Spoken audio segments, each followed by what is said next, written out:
Hello students, I hope you all are doing well. I am Miss Simran and I would like to welcome you all in today's session at Motion Foundation.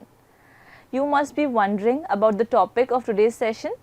Let me tell you, in today's video, we are going to cover PYQs of IEU. हम लोग बच्चों previous year questions करने वाले हैं so that आपका base build up हो and you'll get to know कि questions कैसे आते हैं. So without any delay, let's begin. हम लोग start करते हैं with this question number 1. Alright, I really like my new camera. It is light and dash. Now you have these four options. These four options: slack, compact, Lex and almighty. So you have to choose like almighty power. ठीक है? Almighty is related to that thing. Okay, power के लिए आप use कर सकते हैं. Compact when something is small and easy to carry. Small and easily आप उसको कैरी कर पाएँ उसके लिए. सो अभी दो के मीनिंग सपोज आपको पता है तो ऑप्शन आप क्या लगाएंगे. कैमरा की जब हम बात करें, कैमरा लाइट है एंड साथ में क्या है, कॉम्पैक्ट है. दैट मीन्स ईजिली आप उसको क्या कर सकते हो, आप कैरी कर सकते हो. Alright, if you don't know the meaning of slack तो मैं आपको बता दूँ, slack is loose when something is loose. बस यहाँ पे कैमरा का ऐसा कोई काम नहीं जिसका मतलब लूज होता है. Okay, and one more word is lakhs. Lakhs when you no जब कोई चीज़ स्ट्रिक्ट नहीं है तो उसके लिए आप यूज़ करते हैं. Got it. Now next question. I really like the museum, particularly the dinosaurs I found them. ठीक है, सो म्यूजियम में सबसे ज़्यादा क्या पसंद आया है आपको? सबसे ज़्यादा आपको जो है डायनासोर्स पसंद आए हैं. So the options are repellent, intruding, fearful, prosaic. Prosaic का मतलब होता है कोई चीज़ जब ऑर्डिनरी है. तो अगर डायनासोर्स ऑर्डिनरी होते तो हमें क्यों पसंद आते? फेयरफुल इज फ्राइटनिंग, डरावने, तो नहीं ऐसा. Intruding and repellent. Repellent means when something is disgusting, disgust को शो कर रहा है, डिसलाइक को शो कर रहा है. इंट्रूजिंग जब कोई चीज़ आपका इंटरेस्ट है उस चीज़ में, यू नो. सो यहाँ पर डायनासोर्स आपको इसलिए पसंद है because they. So option B is going to be the correct answer. Next. Many aspiring directors are going to northeastern India to make movies. अब क्यों जा रहे हैं वो? Because of the large tax offer. ठीक है, उनको टैक्स में क्या चीज़ मिल रही है, क्या हो रहा है, फ़ायदा हो रहा है. So looking at the options, incentive, subsidy, utility, workshop. Workshop आपको पता है जहाँ पे things are repaired and discussion वाला स्टफ भी वर्कशॉप में आता है.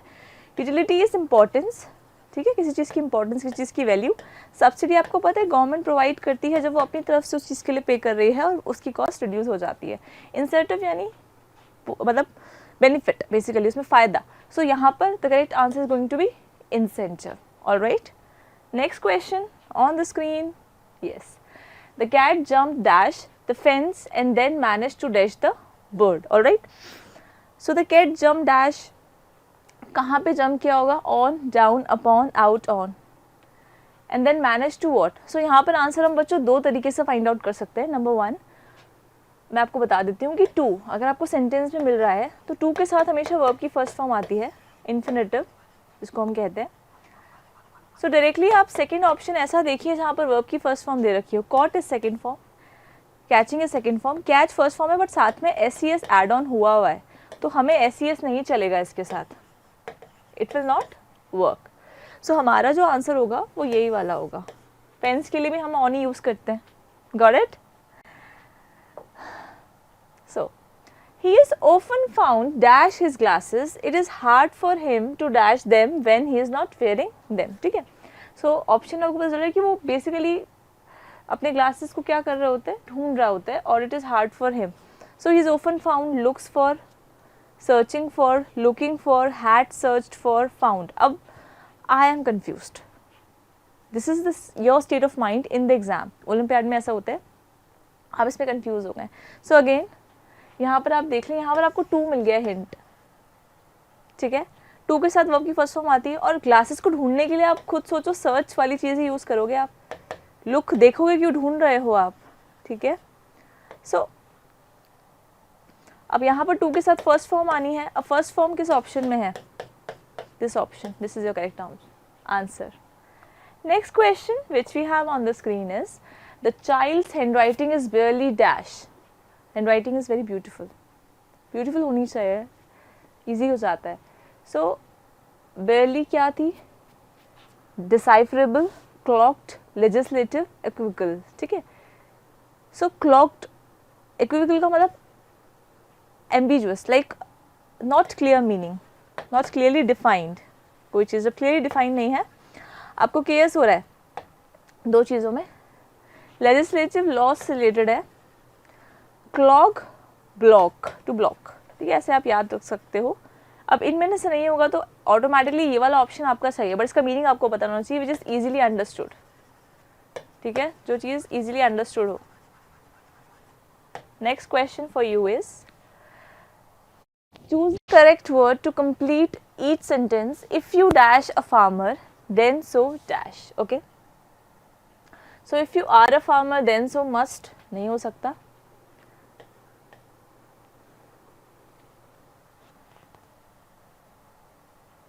Okay, if you could be, I would. If you can be, can I. If you were, I can. So you tell me the correct answer for this question क्या हो सकता है.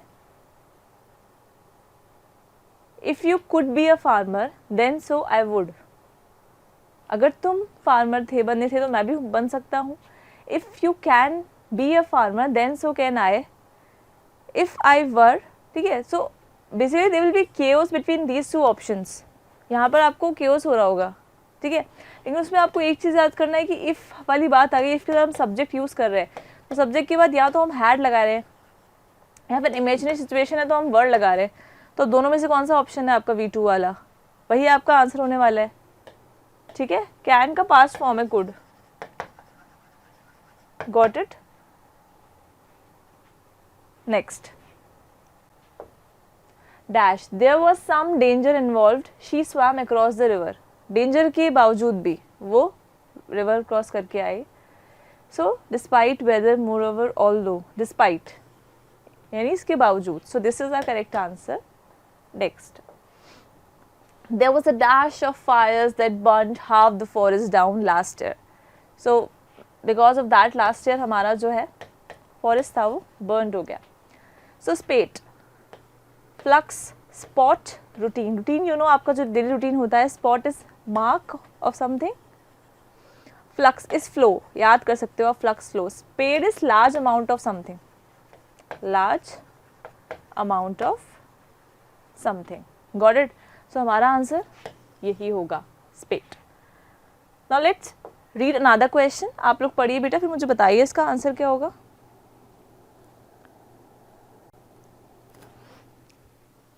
सो do you remember Beena Shah? It's a conversation. ठीक है, ये conversation है बच्चों. तो यहाँ पर आपको क्या बोले कि कॉन्वर्सेशन को पढ़िए आप. तो आपसे कोई पूछे कि आप इन्हें जानते हैं.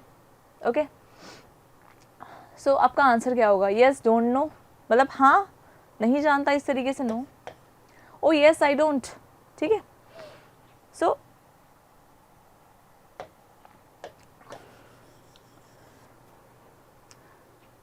ये नहीं हो सकता. और यहाँ पे आप कह रहे हैं ओ येस आई डोंट, ये भी नहीं होगा. फाइनली आई गॉट, टीममेट्स की तो बात ही नहीं हो रही है, तो वैसे भी ये फोर्थ ऑप्शन होगा. और आप नहीं एलिमिनेट करते देन ऑल्सो आप कह रहे हैं yes that rings a bell. Rings a bell का मीनिंग क्या होता है? Can you tell me rings a bell का मीनिंग क्या होता है? हाँ, आपको रिमाइंड, आपको याद आ रहा है, कुछ कहीं तो सुना था, याद तो आ रहा है ये name. Okay, next, and dash person is one who does not make mistakes. ये ऐसा पर्सन है जो मिस्टेक नहीं करता. Incorrigible, too bad, to improve, इतना बुरा है कि उसको इम्प्रूव नहीं किया जा सकता. इनफॉलिबल, जो मिस्टेक नहीं करता. Indelible, which can not B you know moved apart और सेपरेटेड सॉर्ट ऑफ है ये. Infeasible, impractical. तो अब आप इनमें से बताइए मुझे. वेरी गुड, ये हमारा आंसर होगा. ये आपने एने फ्रैंक में पढ़ा होगा ना, incorrigible, chatterbox, class 9th. Remember beehive, sorry I guess ये 10th का है ना chapter. Next, the doctor advised him to pour cold water on the affected area. The doctor advised him to pour cold water on the affected area. Affected area पर apply करने के लिए, pen को क्या करने के लिए? पेन को रिड्यूस करने के लिए. ठीक है, पेन को कम करने के लिए. सो इन्फ्लुएंस, किसी की पावर में आ जाना. एनिलिएट, डिस्ट्रॉय करना, किसी चीज़ को बर्बाद करना. अप्रिशिएट करना यानी आप सामने वाले को क्या कर रहे हो, आप उसको प्रेज कर रहे हो। एलिविएट का क्या मीनिंग होता है, एलिविएट का यानी कि आप उसको क्या कर रहे हो, उसको सीवियर होने से पहले ही आप उसको कम कर रहे हो, रिड्यूस कर रहे हो, ठीक है। तो यहाँ पर हमें ये चाहिए आप इंट्रोड्यूस करना, तो ये आपका ऑप्शन हो जाएगा। Now next question for you is the government decided to dash the usage of renewable sources of energy to promote them. Capitalize, exploit, endow, subsidize. Tell me the correct answer. वैसे अगर आपको नहीं पता है तो भी इसका आंसर आपको इजीली ऑप्शंस की बेसिस पे मिल सकता है। Okay. So the government decided to dash the usage of renewable resources of energy to promote them. Capital gain, ठीक है। एक्सप्लॉइट तो take advantage of something, endow means किसी इंस्टीट्यूट को एक ह्यूज अमाउंट पे करना, ओके। सब्सिडी जो government provide करती है, ठीक है, तो basically subsidize, the government decided to subsidize, this is the correct answer. Alright, next. I am happy you are helping me with the assignment, this kind of work is not really my what, cup and sauce, cup of tea, cup of coffee, teacup. Which phrase? No, not at all. Cup of tea. मेरा cup of tea नहीं था, नहीं, मेरे लिए easy नहीं था, आसान नहीं था। The decision, sorry, it's suitable phrase. The discussion was by no means dash. It went on for more than 4 hours. Discussion जो था वो क्या नहीं था, क्या नहीं हुआ, डिस्कशन सेटल नहीं हुआ और 4 घंटे 4 आवर्स से भी ज़्यादा तक वो क्या हो गया, स्ट्रेच हो गया, okay. So cut and dried, cut and dried, cut and shredded, sorry chopped है ये, एक्चुअल में कट एंड ड्राइड होगा। इसका मीनिंग होता है इजीली जो चीज़ सेटल हो जाए, ठीक है, बट बाय नो मीन्स आ गया तो मीन्स सेटल नहीं हुआ, सो ये हमारा करेक्ट आंसर होगा। Next question, correct spelling, believer, are you a believer, do you believe that कि ये क्लास जो है आपको बहुत हेल्पफुल रहने वाली है, बहुत बेनिफिशियल रहने वाली है आपकी IO की प्रिपरेशन के लिए, एक बेस बनने वाली है। सो बिलीव की spelling, this is the correct spelling, BELIEVE। Alright, next. Choose the correct phrase, down and up, down and out, down and down, out and down. So these two are actually not a phrase, ये सिर्फ rhyme दिए आपको option confuse कर रहे हैं।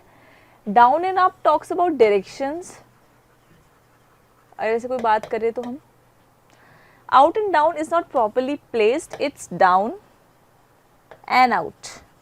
When somebody doesn't have a job, home, sort of that, उसके लिए हम ये चीज़ यूज कर सकते हैं। Next, a class full of very good students means dash failures for the teachers to worry about, ठीक है, कम फेलियर्स होंगे। सो लेस देन तो कंपैरिजन के लिए यूज होता है, not comparing, fewer can not be used.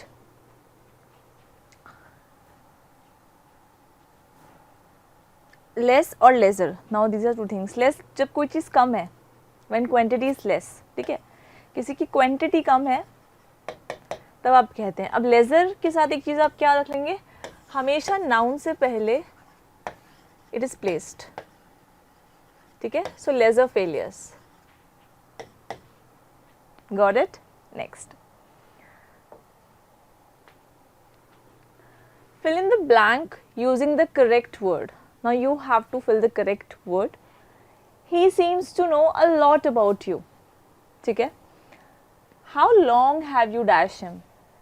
So आपके बारे में वो बहुत जानता है, ठीक है, तो आप उसको कब से जानते हो, how long have you dash him? Confusing है, known, knew, been knowing, no, confusion हो रहा है ma'am. So find a keyword. Keyword takes you to the correct answer, ठीक है, और यहाँ पर हमारा keyword बनेगा have, which is helping verb, ठीक है। So have takes which form of the verb? V3, past participle। अभी यहाँ पे देखें आप, this is not known. How long have you known him? All right, correct, समझ आई ये चीज़ आपको, हमेशा आप ध्यान रखेंगे। Choose the part of the sentence that has an error, ठीक है, तो आपको वो पार्ट चूज़ करना है जिसमें एरर है. Becoming a monitor often means to lose friends, no error. आप में से कितने बच्चे ऐसे हैं जो क्लास के मॉनिटर बन चुके हैं? कभी ना कभी तो बने होंगे ना, बने हैं आप लोग? Let me remember, I guess yeah, I also have been like in the past. I was exactly याद नहीं आ रहा, बट हाँ एक आधे बार तो ज़रूर से बनी होंगी मॉनिटर क्लास की.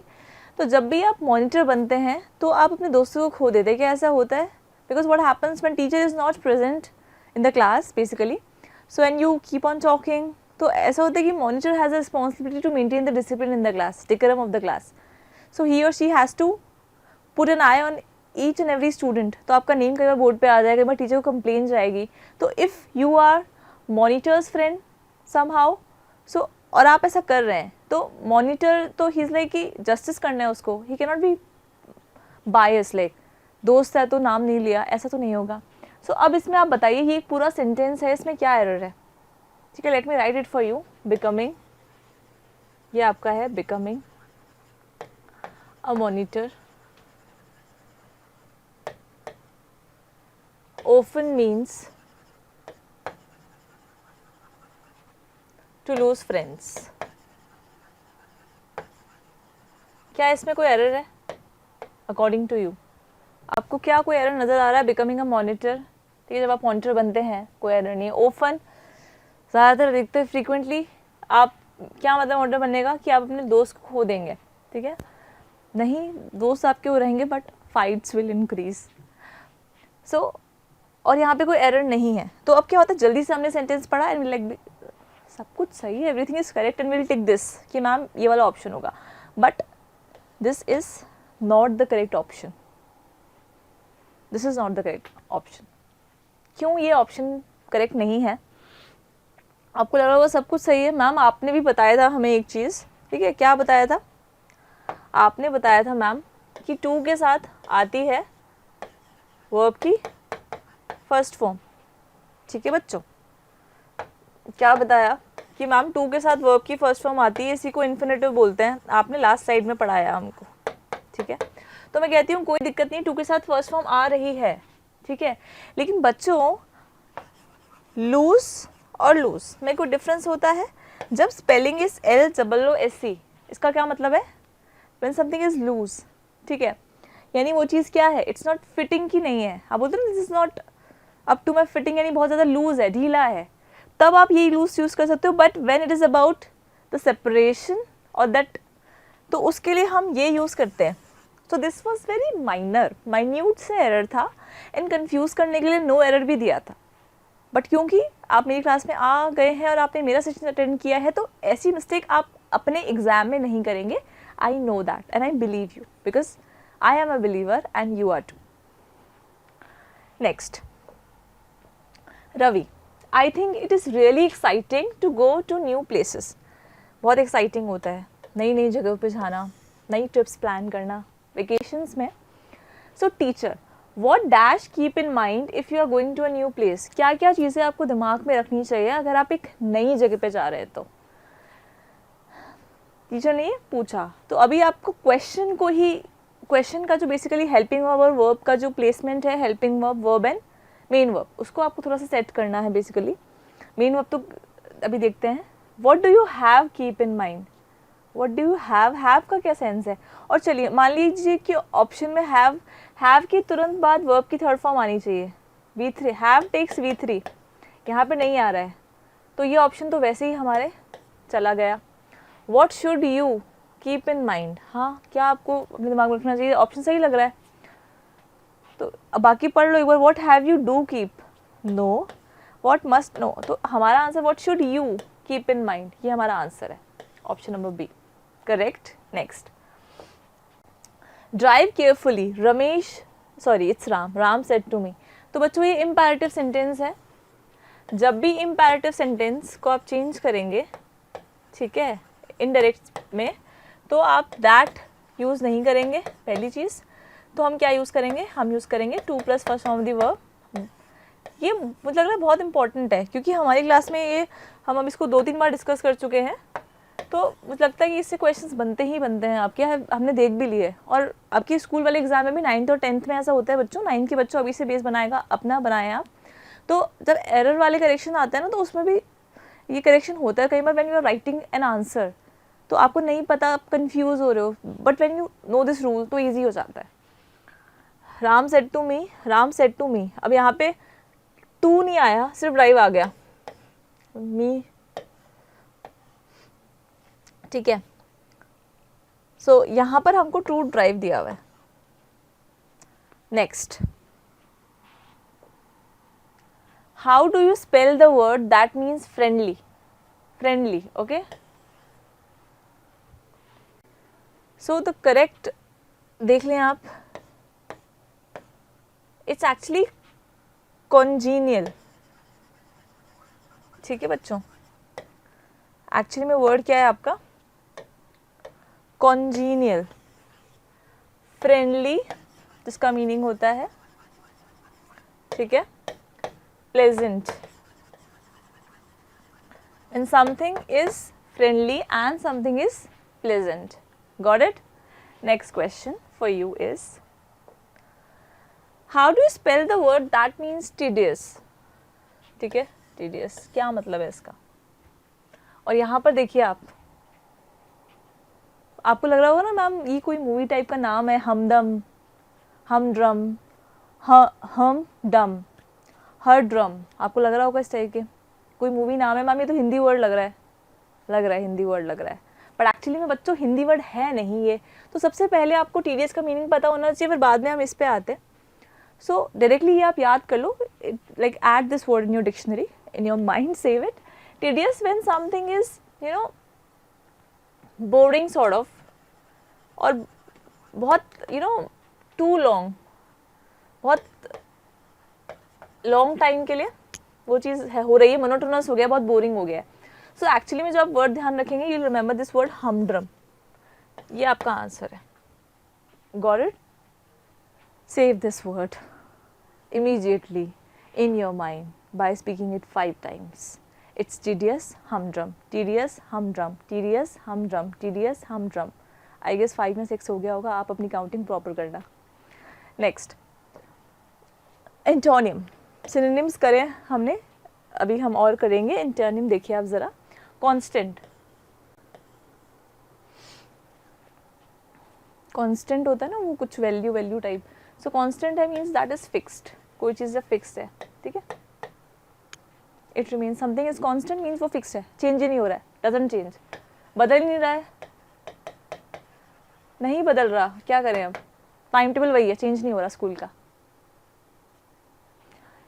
केओटिक, केओस वर्ड से कुछ याद आ रहा है बच्चों, केओस वर्ड से किसी को याद आ रहा है? कन्फ्यूजन बच्चों, कन्फ्यूजन, तो अब कन्फ्यूजन तो बिल्कुल नहीं है, यानी ये वर्ड हो नहीं सकता। पंचुअल, आप तो बहुत पंचुअल हो, आप तो बहुत रेगुलर हो, रोज टाइम पे आते हैं, बिल्कुल नहीं, यहाँ पर कोई काम नहीं है उसका। पीरियड इज अगेन, जब का फिक्स है। सो दिस इज योर आंसर, और यही आपका एक्चुअल सिनोनिम होगा। टिपिकल आपको पता है, something is typical, complex sort of. Next word for you is, the rain पैटेड dash on the roof and it produced a melodious sound. Okay, अब मैं confuse नहीं हो रही, 10th में एने फ्रैंक वाला चैप्टर था, बट वो मुझे 9th के बच्चे हैं अभी ध्यान आया, बट हाँ आप 10th में पढ़ेंगे। लेकिन अब रेन ऑन द रूफ तो 9th का ही चैप्टर है, आपने रेन ऑन द रूफ वाली पोम पढ़ी होगी। तो rain पैटेड dash on the roof and it produce a melodious sound. तो अब ऑप्शन लगाना आसान है, ऑप्शन पढ़े मतलब बिना कंफ्यूज हुए यू कैन टिक। ओके, अब करना क्या है, मीनिंग के साथ तो अच्छी बात है, ग्रीडीली, एक्सेसिव डिज़ायर, लालच, ठीक है, ये होगा नहीं हमारा। बारिश एक्सेसिव डिज़ायर के साथ आई नहीं, ऐसा नहीं, ह्यूमन बीइंग है क्या। जेंटली का मतलब होता है सॉफ्टली।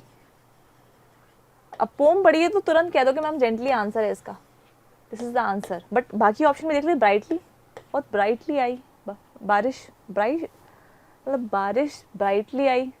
हम यहाँ पर एलिट्रेशन तो नहीं बना रहे हैं। Frightfully, fright is related to fear और horror time, so gently is the correct option. यहाँ पे बच्चों जेंटली आ जाएगा, समझ रहे हैं कि नहीं, आएगा ना gently. Next, the leader stood dash the podium while he address the gathering of eager enthusiast. ठीक है, जो गैदरिंग, मान लीजिए यहाँ पे गैदरिंग है, यहाँ पे एक पोडियम है, ठीक है। अब इमेजिन कीजिए यहाँ पे पोडियम है and I am standing here, मेरे आगे पोडियम है। सो अब आप बताइए, under the podium won't be there, अब the podium who will stand? No. Behind और अवे का मतलब दूर. अगर पोडियम से दूर खड़े हो जाएंगे तो कैसे एड्रेस करेंगे? मीन्स पोडियम वहाँ है और मैं यहाँ हूँ. No, it will not work. So behind the podium, behind is the correct answer. Next. Now let's come to the next question. Okay. The rain has stopped and dash the guests haven't arrived for the meeting. देखो बारिश रुक गई है but guest अभी तक नहीं आए हैं. ठीक है, गेस्ट अभी तक नहीं आए हैं. सो बिकॉज तो नहीं आ सकता, क्योंकि नहीं आ सकता, अवे दूर है. अब येट और अनटिल दोनों में कंफ्यूज हैं आप. ठीक है, तो डिफरेंस क्या है? When something has not happened, जब कोई चीज़ नहीं हुई है अभी तक तो उसके लिए आप येट का यूज़ करते हैं. अनटिल का मतलब क्या होता है? अनटिल में ड्यूरेशन है आपका. कोई चीज़ नहीं हुई एक ड्यूरेशन तक के लिए, मतलब आगे के लिए, वो चीज़ फ्यूचर तक के लिए. तो यहाँ पर will you use yet. Got it? Next. Her friend ran into the bull. ठीक है, कलाइडेड मतलब टकरा गई बुल से. While he was. Okay, her friend ran into the bull one day while she was. ठीक है, while she was what? Dislocated, distracted, lazy, detract. अब आप मुझे बताइए क्या होगा इसका आंसर? यू टेल मी, क्या होगा इसका आंसर? क्या होगा?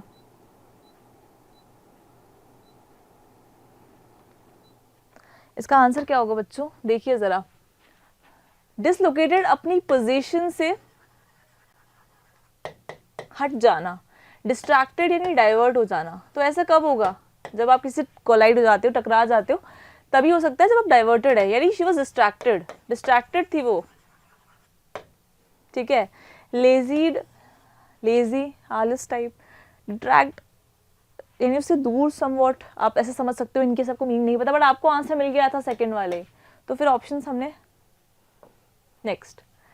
The cats stayed dash the bridge for safety. अब इमेजिन करिए it's raining cats and dogs. सुना है ना आपने? Cats and dogs. Cats and dogs means it is raining heavily. Raining heavily, इसको भी याद कर लीजिए आप. बाय चांस अगर आपको ऑप्शंस में आता है तो यहाँ आपसे पूछ लिया कि what is the meaning of this. So it is raining cats and dogs means it is raining heavily. तो नाउ जब बहुत तेज बारिश हो रही है तो आप प्रोटेक्शन के लिए खुद को टू गेट रिड ऑफ, ठीक है, आप भीग ना जाएं. सो आप ब्रिज कि किस पोजीशन में होंगे?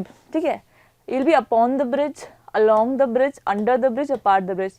अपॉन तो नहीं हो सकते, अलोंग भी नहीं हो सकते, अपार्ट नहीं, अंडर. ब्रिज के नीचे लेके आप शेल्टर ले सकते हो ना, क्योंकि ब्रिज के नीचे बारिश नहीं आएगी, क्योंकि आपको क्या मिल गई? एक रूफ मिल गया, आपको छत मिल गई है. So under. Got it? Next. So every problem for a middle class man dash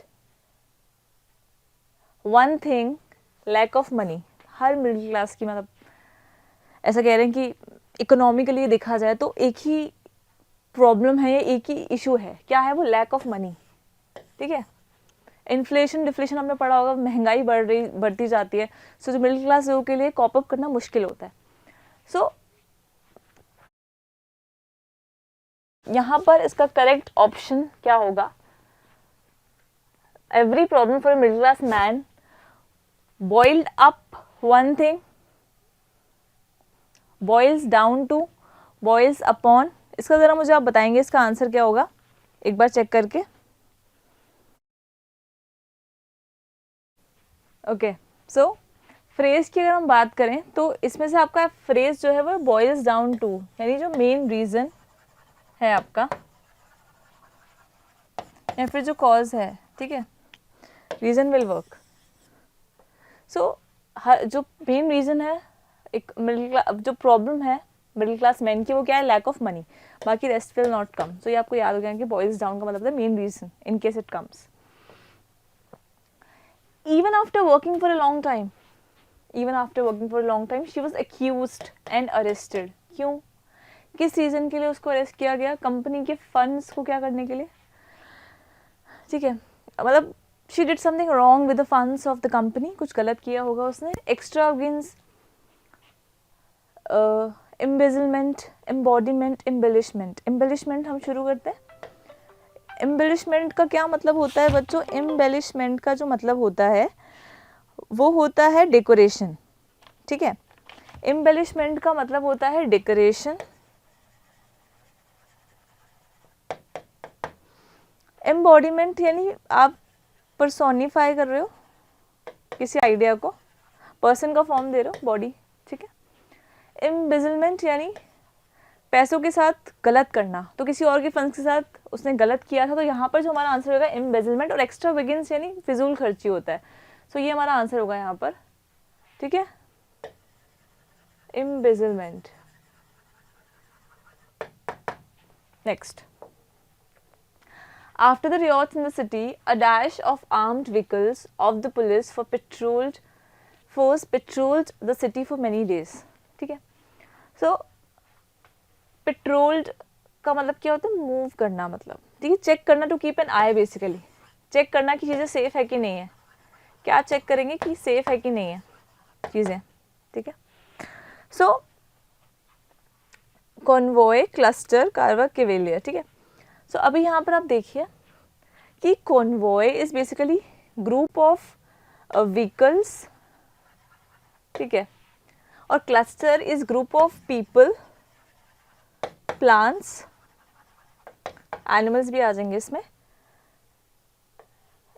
it is, suppose we don't know this meaning, cavalier is like king से रिलेटेड है कुछ, ठीक है। सो अभी यहाँ पर क्या हुआ था, क्यों, कौन चेक करने आएंगे? ग्रुप ऑफ व्हीकल्स, ठीक है। So after the riots in the city, a convoy of armed vehicles of the police, police force क्या कर रही थी? हमें चेक करने आ रही थी कि हम लोग सेफ है कि नहीं है, ओके। क्या चेक करने आ रही थी? कि हम लोग सेफ हैं कि नहीं है। तो इन चारों वर्ड्स का मीनिंग आपको समझ में आ गया बच्चों? क्या इन चारों वर्ड्स का मीनिंग आपको समझ में आ चुका है?